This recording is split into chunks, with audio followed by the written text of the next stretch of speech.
Welcome to day 2 of the Aquinas Challenge. We learned on day 1 that the first step toward living like Aquinas is to pray like Aquinas. Today, we take it a step further and study how he worshipped. Specifically, we'll look at Aquinas' love for the Holy Mass, especially his unique devotion to the Blessed Sacrament, the body and blood of Christ.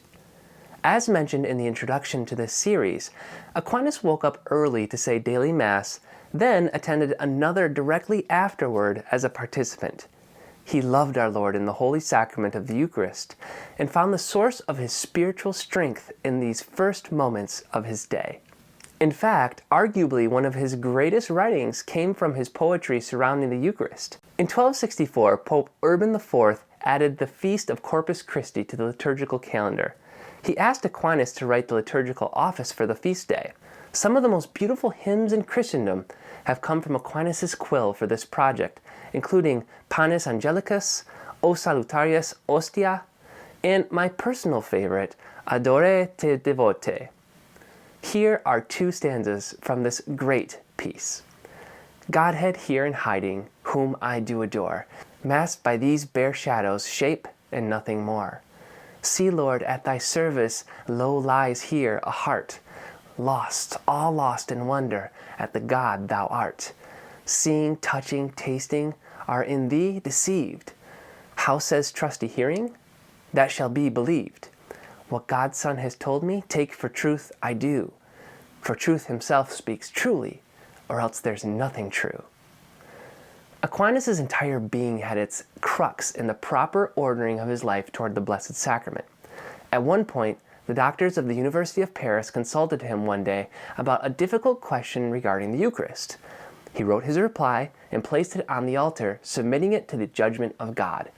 His companion and several other brothers were there and watched him. Suddenly, they saw Christ standing above the copy of the book, and they heard these words, "Thou hast written well of the sacrament of my body, and thou hast well and truthfully answered the question that was put to thee, so far it is possible to know these things on earth." And so we who are on earth place the same limits of our understanding of who God is.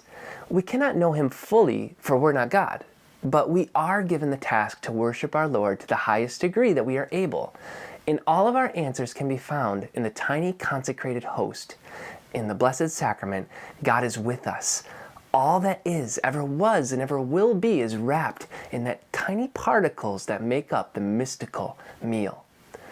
Every Holy Mass heard with devotion produces in our souls marvelous effects, abundant spiritual and material graces which we ourselves do not know. It is easier for the earth to exist without the sun than without the holy sacrifice of the Mass. Aquinas was blessed with a giant intellect that was capable of understanding the divine truths he so often pondered, so far as it was possible to know these things on earth. The source of that wisdom was his constant connection to the Eucharist, which fueled his fire to know, love, and serve God. May it do the same for us every time we are able to attend Mass. Be like Aquinas. Attend Mass as often as possible. Receive the Eucharist with gratefulness and awe. Let God produce within you the abundant spiritual and material graces that come with receiving him in the Blessed Sacrament.